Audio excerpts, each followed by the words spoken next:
Saya yakin kita sekarang berada di hadis Nabi Sallallahu Alaihi Wasallam. Kata Nabi Sallallahu Alaihi Wasallam, yushaku an tada alaikumul umam kama tada al akalatu ila qas'atiha.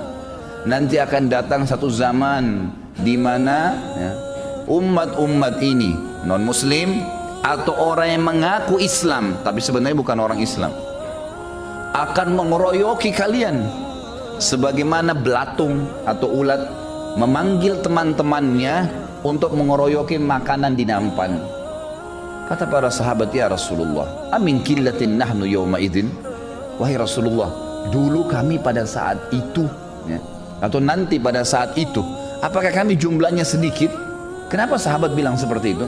Karena sahabat selalu sudah terbiasa dengan janji Allah bahwasanya orang kalau berperang, orang kalau beriman, pasti Allah SWT menyebutkan dalam banyak Al-Quran, wa haqqan alaina nasrul mu'minin, kami pasti memberikan kemenangan kepada orang-orang yang beriman, wal aqibatu littaqwa, pasti kesudahan itu kemenangan terakhir untuk orang-orang yang bertakwa, nggak ada yang lain.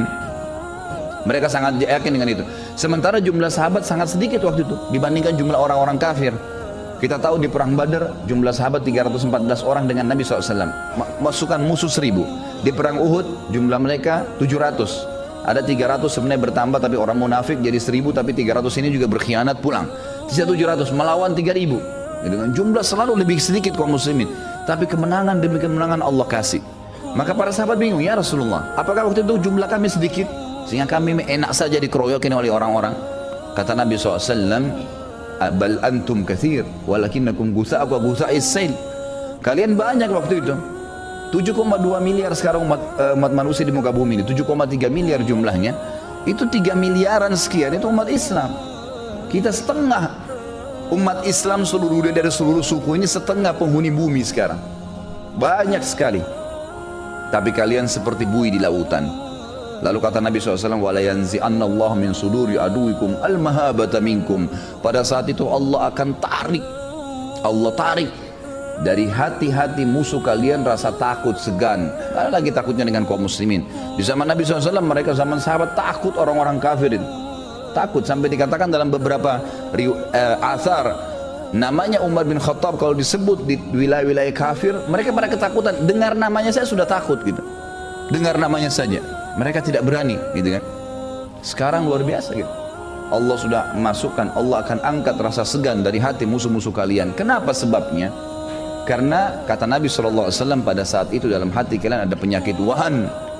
Para sahabat mengatakan, apa itu wahan ya Rasulullah? Wahan yang dimaksud ini apa? Karena wahan ini kayak kekacauan gitu, ketidakstabilan. Kata Nabi SAW, ya, hubbud dunya wa karahiyatil maut. Pada saat itu kalian sangat cinta dengan dunia dan kalian takut kematian. Riwayat lain dikatakan hubbud dunya wa karahiyatil jihad. Kalian sudah takut mati, ya, kalian cinta dunia dan kalian benci, tidak suka dengan jihad. Sekarang umat Islam, banyak orang di antara kita sibuk dengan apa? Pendapatan saya apa? Bagaimana saya hidupin keluarga dan anak saya. Titik, cukup itu. Gajinya berapa? Bayar listrik cukup, transportasi cukup, sudah. Mau tetangganya sakit muslim, mau ada masalah sedang dihadapin, diam. Nggak ada urusan.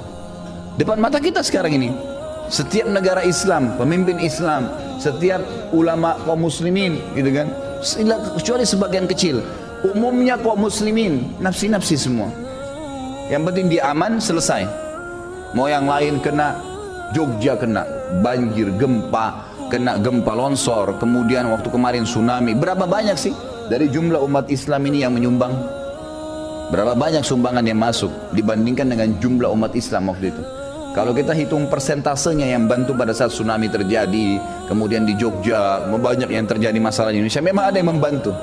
Kalau diakumulasi total harta atau uang yang terkumpul itu hanya mungkin 2-3% dari jumlah umat manusia, umat Islam di Indonesia.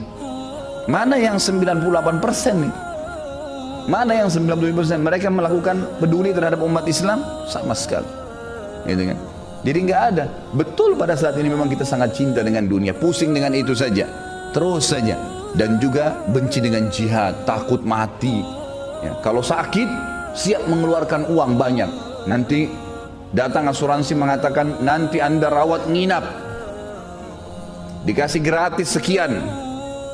Boleh nginap 15 juta, ketakutan bayar 1 juta. Subhanallah, pernah nggak 1 juta infakkan untuk bantu orang sehingga kita bisa panen di akhirat? Dia lebih takut untuk dirinya sendiri.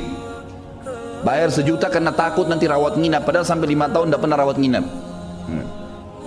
Kenapa nggak takut dengan dirinya kalau mati nanti? Ya, dia tidak bisa diselamatkan karena nggak ada ibadahnya. Bagaimana kita tahu 1 juta yang kita kasih daripada ke asuransi, lebih baik kita kasih ke jalan Allah yang menyelamatkan kita di akhirat nanti. Coba pikir ke poin itu, ikhwan akhwat sekalian. Jangan terus berputar-putar di masalah dunia yang tidak selesai-selesai ini. Rutinitas kita nanti akan ada akhirnya.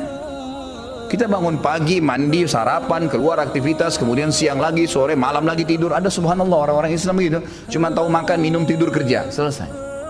Dari sisi lain, saudara-saudara kita di Myanmar sekarang, di Burma, Rohingya yang kita tahu, luar biasa. Saya lihat gambarnya nggak masuk di akal saya, ikhwan sekalian. Ada manusia seperti mereka, ini luar biasa. Ini teroris yang sebenarnya ini, bukan orang yang berjenggot, bukan orang yang sholat di masjid, bukan yang dahinya hitam. Ini teroris-teroris nih, bisa subhanallah membakar anak kecil.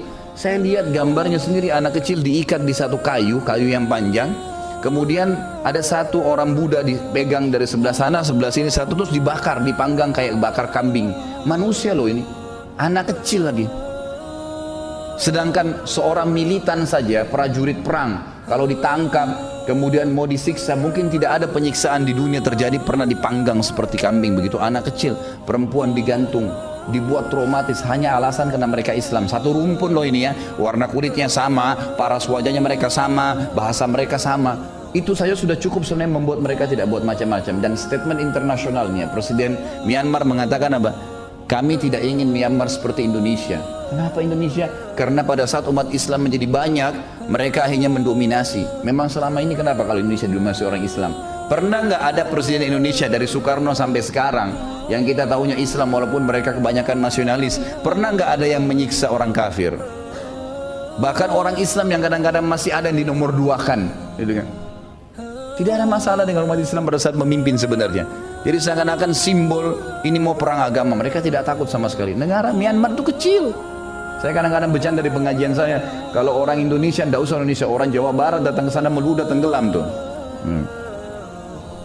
Tapi berani hilang rasa takut kepada umat Islam, nggak ada. Seperti yang Nabi SAW katakan, karena kita betul-betul sudah tidak peduli dengan agama ini.